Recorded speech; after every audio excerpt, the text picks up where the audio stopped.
नाशिक महानगरपालिका सार्वत्रिक निवडणूक 2025-26च्या पार्श्वभूमीवर नाशिकमधील प्रभाग क्रमांक 23 येथे शिवसेना पक्ष, राष्ट्रवादी काँग्रेस पार्टीच्या अधिकृत उमेदवारांच्या प्रचाराची सुरुवात झाली.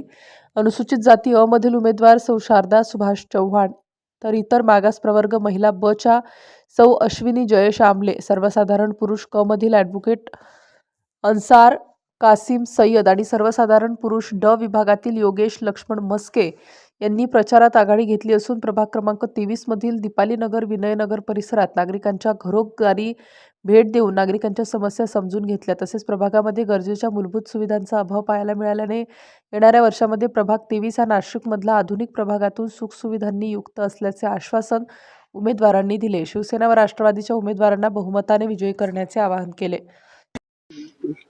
मी तेजल वाघ. आम्ही आज दीपालीनगरमध्ये प्रचार करताना हे जाणवलं की जनतेच्या खूप समस्या आहेत. इतक्या छोट्या छोट्या समस्या त्यांनी आम्हाला सांगितल्या की त्या पूर्ण करण्यासाठी आम्ही कटिबद्ध आहोत.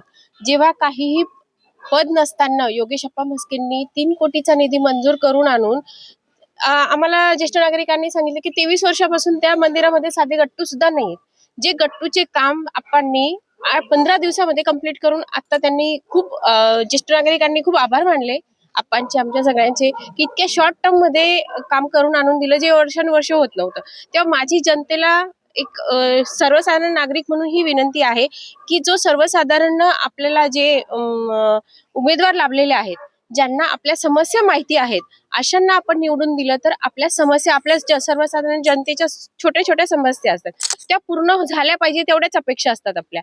तेव्हा आपल्याला असा उमेदवार हवा, हक्काचा उमेदवार हवा. निम्म्या रात्री आपण त्यांना फोन केला तर आपल्या कुठल्याही समस्येसाठी ते उभे राहणारे आपल्याला उमेदवार हवे. म्हणून माझी सर्वांना विनंती आहे की चव्हाणताई असतील किंवा आमलेताई असतील, योगेश अप्पा मस्के असतील किंवा ॲडव्होकेट आपले सय्यद वकील असतील, हे आपले 2 घड्याळ आणि 2 धनुष्यमान यांना आपल्याला निवडून द्यायचंय. फक्त निवडून नाही तर भरघोस मतांनी निवडून द्यायचंय. धन्यवाद.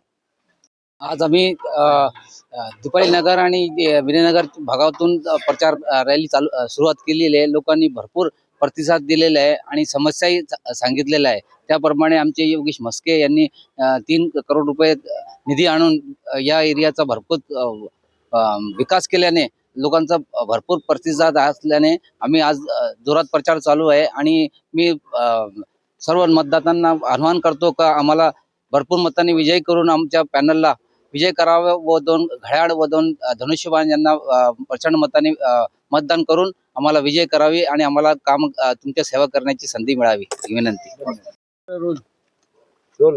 आज सिद्धिविनायक गणपतीमधून आज प्रचार आम्ही चालू केला. राज्याचे उपमुख्यमंत्री एकनाथ शिंदे साहेब यांच्या नगर विकास खात्यातून 3 कोटी रुपये निधी मंजूर करण्यात आला होता.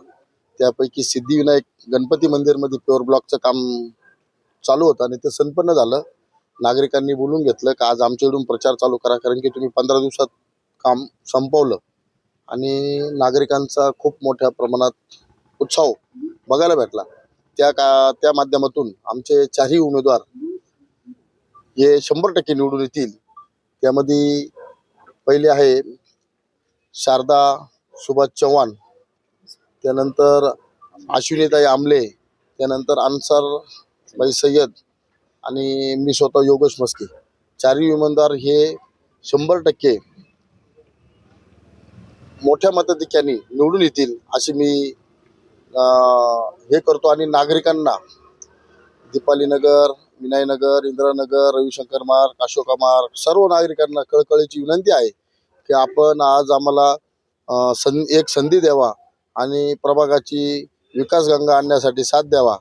आज खऱ्या अर्थाने मी कुठल्याही पदावर नसताना जो शिंदे साहेबांनी मला नगर विकास खात्यातून 3 कोटी रुपये निधी दिला व आमच्या प्रभाग क्रमांक 23 मध्ये मला आणि आमलेताईंना उमेदवारी दिली. तसेच राष्ट्रवादी पक्षाच्या अन्सार सय्यद सर आणि चव्हाणताईंना उमेदवारी भेटली. तर मी शिंदे साहेबांचे आणि दादांचे आमच्या पॅनलच्या वतीनं मी धन्यवाद व्यक्त करतो आणि त्यांना विश्वास निर्माण करतो. हे 4ही सीटं मी 100% निवडून आणल अशी मी आपल्या सगळ्या नागरिकांच्या साक्षीने मी ग्वाही देतो.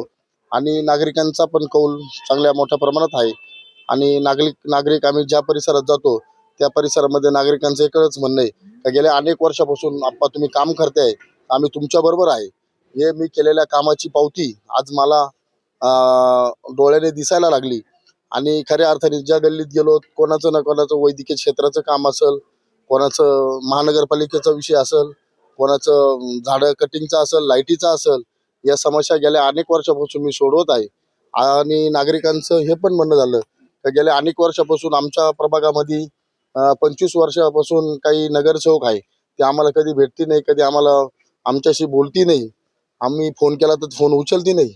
आणि खऱ्या अर्थाने नागरिकांना पण मला जर असं एक विनंती आहे का या लोकांनी आपल्याला गृहीत धरलेलं आहे का आम्ही कुठेही बी थांबलो, कुठेही गेलो, तुमचे फोन जरी नाही उचलले तरी ते निवडून येणार असं आपल्या सगळ्या नागरिकांना त्यांनी गृहीत धरलेलं आहे. तर माझी नागरिकांना विनंती आहे का आपल्याला त्यांनी जर गृहीत धरलं असेल तर आपण त्यांना त्यांची जागा दाखवली पाहिजे, जेणेकरून सगळे नवे उमेदवार आहे, नवे उमेदवारांना आपण संधी दिली पाहिजे.